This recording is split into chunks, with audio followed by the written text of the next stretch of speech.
appeler maintenant Sharon Lane, qui était là ce matin, qui revient donc cet après-midi, voilà, qui va venir à côté de moi, et donc qui va nous présenter. Alors, il faut que je lise le titre de l'intervention, parce qu'il est long et précis. Le protocole d'évaluation des adultes et du développement de parcours de référencement pour adultes en Irlande, tiré des travaux du Dr Dorothy Armstrong, qui est ergothérapeute en libéral. Donc on laisse Sharon s'installer et donc elle va nous faire sa présentation, puis après on pourra lui poser des questions. I am not going to take a long time because this is the time of the day when your eyes, if you get too many presentations, your eyes are going to start closing whether you want them to or not. But I will say to you, I'm standing now because it's that time of the day. So feel free if you want to stand, move around. I'm more than happy for you to do that. So I'm going to present on behalf of my colleague, Dr Dorothy Armstrong, who unfortunately cannot be with us today, and she sends her apologies. She would love to be here with you. She's absolutely passionate about DCD and has worked in this field for a very long time. She is an ambassador for our organisation. She has written a wonderful book for us on transitioning from primary school to secondary school, which she actually gave to us as a fundraising initiative. So Dorothy also previously served on our board of management and does a lot of voluntary work for us. So the title of this talk is A Pathway for the Assessment of Adults for Developmental Coordination Disorder, DCD. That's exactly why I wanted to get your attention back. So it's a little bit long, but it's a very interesting story. So I'll tell it to you in story format. So could we go to the next page, please? Can my interpreters hear if I'm standing? Thank you. They're doing a wonderful job, by the way. Thank you, ladies.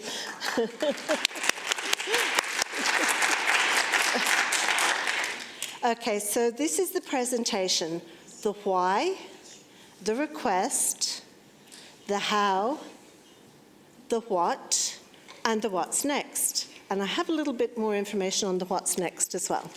The why. So what happened was I got a phone call one day from a gentleman who was in his mid-60s. And this gentleman asked me if it was possible that he might have DCD. And I said, what makes you think that you might have DCD? So he explained to me that 10 years previously he had been in the army, in the Irish Army. And he'd come up to a sort of age where he was retiring. And somebody had suggested to him that he might put his name down for a diagnostic assessment. So he went to what we call in Ireland the health service executive, the public health system, and he put his name down. And he waited for 4 years, and then he got a phone call. And the person on the other end of the phone said to him, why on earth would you think that an adult could have a DCD assessment? There is no such thing as adult DCD. And he believed them. And so it was 6 years later when he came to us. So this is 10 years from the original suggestion before he came to us, okay? So you imagine that 10 years, how his life may have been different. A second story that came in a very similar time frame was a lady who was very, very distressed, very upset. She needed urgent support, and she said to me, it started with my parents, then my husband, and now my adult children. Everyone calls me stupid, lazy, and hopeless, and I believe them. So that was really, really distressing for us. So that was part of the why. Myself and Dorothy spent a lot of time talking about this, and Dorothy had been one of the few, there was only 4 that we knew of in Ireland at the time, 4 therapists who were undertaking adult assessments, and Dorothy was one of them. And so Dorothy had worked with a few people and knew them, and so we formed together in a bit of a focus group around this. And this is a statement from one of these adults that Dorothy had herself diagnosed. Knowing my diagnosis was profoundly important in enabling self-knowledge and self-compassion. holding myself to a reasonable standard has always been difficult for me. And knowing that I am the way that I am allows me to acknowledge both my strengths and my limitations, and to treat myself with the kindness with which every person deserves. I think that is so profound and so important for a person with DCD or any other condition to understand of themselves, to treat themselves with kindness, to allow themselves to treat themselves with kindness. Could we go to the next slide, please? Okay, so what was happening at that time in Ireland? As I mentioned, there were only about 4 clinicians who were undertaking adult DCD assessments. And we knew that clinicians were capable of doing it, but when we asked them why they weren't doing it, there was a range of reasons. And a lot of that reasoning was around, I'm not sure if I'll get it right, is it different to a child assessment, how would I do it? So there was quite a fear factor there, and even of those clinicians who were doing it, they hadn't really talked a lot to each other about how they were doing it and what sort of a model they were using. So in Ireland, we are very keen on having an evidence base behind everything that we do. So we knew that if we just went out and said, hey, which I did initially, if I went out initially and said, hey, Dorothy, can you just do a training course for clinicians so that we can have lots of people trained to do adult assessments? That was my first wish, that it wasn't exactly going to work like that. So the European Academy of Childhood Disability International Clinical Practice Recommendations in 2019 made recommendations addressing DCD in relation to definition, diagnosis, assessment and intervention. Right? It was concluded that there is sufficient evidence that DCD is a lifelong condition and thus continues to impact self-care, productivity and leisure throughout adulthood. Why didn't we just go out and say that to them and say, there you go, there's your evidence, go do it? Because again, it was about ensuring that we were able to do it consistently, in a quality manner, building confidence in the workforce from the very beginning. If we're going to do it, let's do it properly. So next slide, please. I'm not sure who I'm talking to when I say that. I'm just looking at the sort of ceiling.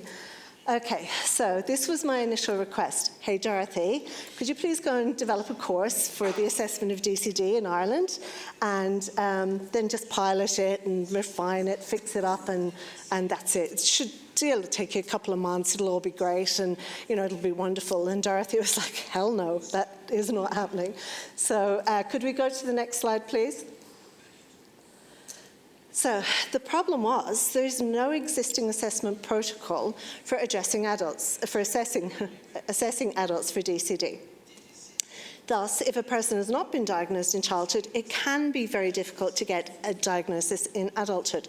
I'm not exactly sure what it is like in every other country. Is it difficult in France to get an adult diagnosis? Yeah? Is it difficult in Italy to get an adult diagnosis? We have an Italian lady somewhere? No? Is there in general, I think we might agree it's quite difficult to get an adult diagnosis. So how would we go about it? Next slide, please. Okay.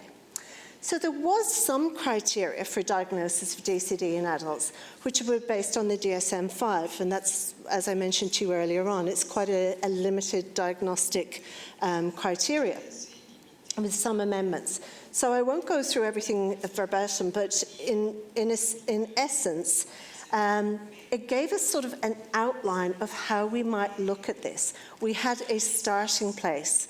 So what would we do from there? Next slide, please. And the Royal College of Occupational Therapists in the UK had recommended that occupational therapists should contribute to the design and promotion of local pathways for the diagnosis of DCD in both children and adults. And yes, they were absolutely doing that in relation to children, but it wasn't happening in relation to adults. So there was a second little piece of the jigsaw puzzle we could put together. Next page, please. Slide. And so we then understood that the scope of our project had to change somewhat. From me just saying, hey, Dorothy, could you do this, to us going, okay, there is a slight framework around this. How can we build on that and do something that's really of value to not only the clinicians in Ireland, but that can be used across any country in Europe or further afield. Next page, please. So, now what? So then we were very lucky. We received a small amount of funding from a company called Deloitte. And Deloitte funded us to do funded us to get Dorothy to do a piece of research work around the development of an adult assessment pathway. Next slide, please.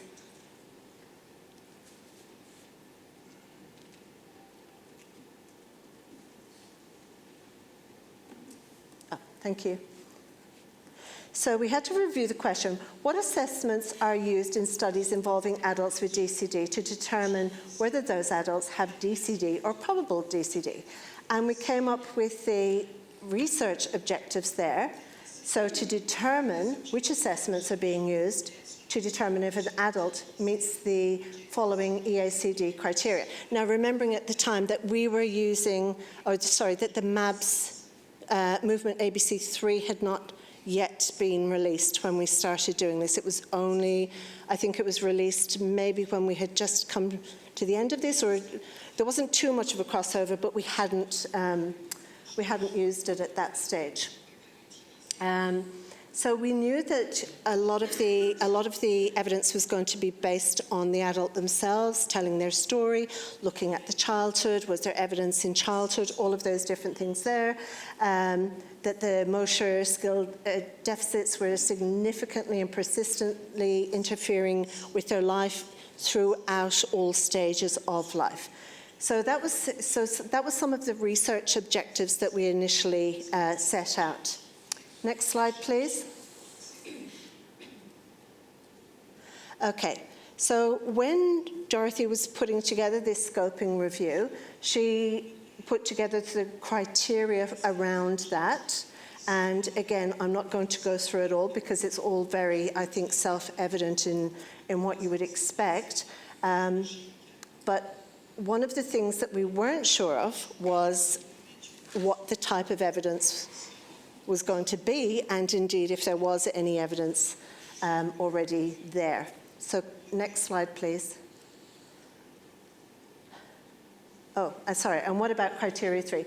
The motor skill deficits are not better accounted for by any other medical neurodevelopmental condition, okay? So that was where we had to look at that component of the assessment. So again, I think I mentioned earlier, the occupational therapist in Ireland, it's predominantly the occupational therapist who undertakes the assessment for the first 3 stages.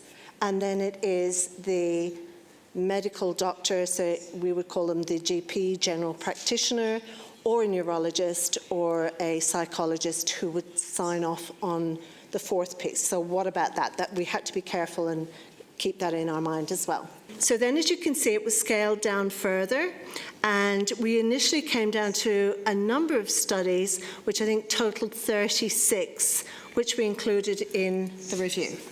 So the findings from the scoping review. Diagnostic criteria. Motor skill deficit significantly and persistently interfering with activities of daily life appropriate to chronological age, important to remember that, and effects upon academic productivity, pre-vocational and vocational activities, leisure and work. So quite a bit there. We didn't focus on just one area. And the outset of symptoms occurred in childhood. The acquisition and execution of coordinated motor skills is substantially below that expected given the individual's chronological age and sufficient opportunities to acquire age-appropriate motor skills. The assessment most commonly used was the Adult Developmental Coordination Dyspraxia Checklist by Amanda Kirby, the Adult Developmental Coordination Oh, sorry, I said that one. And the Movement ABC battery for children too. We have moved on to using the Movement ABC 3 now at this stage. And then, oh, here we go. So then the MABS 3 was produced in 2023, and the age band now then provided norms to the age of 25 years and 11 months. So normative data was collected between the UK, Australia and New Zealand for that. So we then had a sort of a new, a little bit more of an improved methodology. Next slide, please. Okay, so we wanted a training program. We wanted to do the research and put together a training program to help participants conduct assessments with adults. That was still the outcome. Next slide, please. And then the course objectives. This was written, and this is where I'm going to give you a little bit more information. This was written when we hadn't developed the course and we hadn't run the course. So we've now run the course for the first time in March of this year, and we had 10 participants in that course, which was wonderful because, bearing in mind, we'd only had 4 people who were trained prior to that. And when we ran this course, we were very surprised that I think it was about 4 of the participants attended from the public health system. So we had sort of assumed that this would be seen as an opportunity for private practitioners, because that's all that was available and mandated, I suppose, that it would be seen as them as something that they could add to their list of service provision. But we were very, very pleasantly surprised that 4 clinicians from the public health service also came forward and put their names down and have undertaken the training. And so that slightly opened the door for us to get into the public health service and to change the understanding and the learning within there, remembering that they were the ones that told that poor gentleman that there was no such thing as adult DCD. So that was a really interesting outcome, and we've asked them to go back and to spread the word, if you like, to be the messiahs of adult DCD assessments within their services and try and encourage more colleagues to come to this training. What we've also done is we've used the evaluation of this training to co-produce some of the documents that go out. So there's a lot of pre-reading, there's a lot of, during the sessions, there's 3 sessions of 2.5 hours each. By the way, it is all online, so if anybody is interested, the training is there. Sorry, I feel like a salesperson now. But there is a really good package that Dorothy has put together around this. And if I can just, I can't bring this up, I'm not allowed to show any slide that has not been approved. But the assessment pathway now, we have been able to devise clear referral processes for each setting, each person within their environment. We have done a lot of work with GPs because, again, if you're looking for somebody to sign off on the 4th part of the assessment, the GP is usually the person who is most accessible and the most cost-effective in Ireland. So again, remembering that a lot of adults with DCD may not have a lot of financial income. So we wanted to make sure that GPs understood this. So we're simultaneously doing a large GP awareness campaign. We provide them with a GP letter. We provide them with an information booklet. We offer it as CPD to GPs and other clinicians. So there's a number of things that have gone alongside the development of the adult assessment pathway as well. And then again, if it is a case that the person is not diagnosed with DCD, it's not a matter of just saying, oh, sorry, it's not DCD. It's about that educational component. How do we support them towards other referral pathways, or how do we give them some sort of education around what might be going on instead? So it really is trying to look at the individual, and in fact, I think certainly for us in Ireland, it's the start of a new piece of work, but it's a piece of work that has got a lot of capacity to change things for adults, for people who have not had this service, who cannot get this service, and it's something that we're really, really proud of being able to have started. I think that's it. I think I've probably talked enough, but sorry, can I just go to the next slide? There is another one. Oh, there is another one.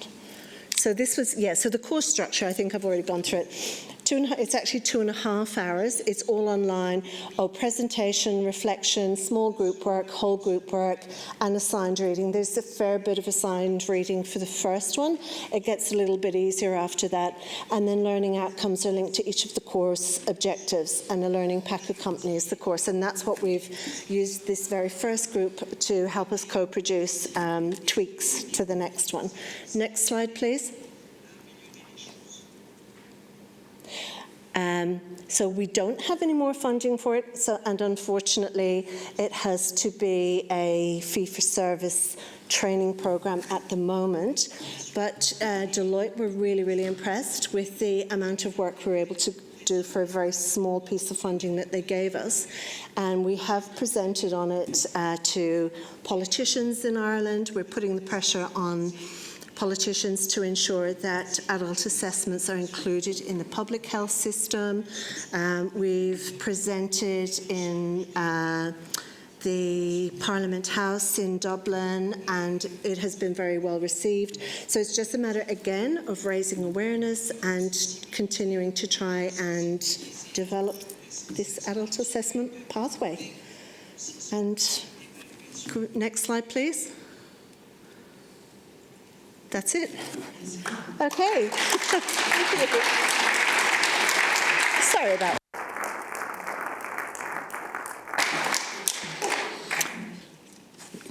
Écoutez, merci beaucoup. Est-ce que vous pouvez, alors, même si c'est un programme qui est très récent, vous pouvez déjà tirer un bilan finalement de ce qui a été fait, ou c'est trop tôt?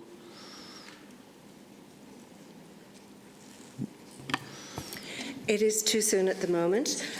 What it is doing is helping us to refine the programme as we move on, and certainly helping us to raise awareness with GPs, general practitioners, medical doctors, who often are I wouldn't call, they're not a barrier, it's just that they don't understand a lot about DCD. So we're not only raising it as a childhood issue, we're raising it as a lifelong issue in terms of educating them as well.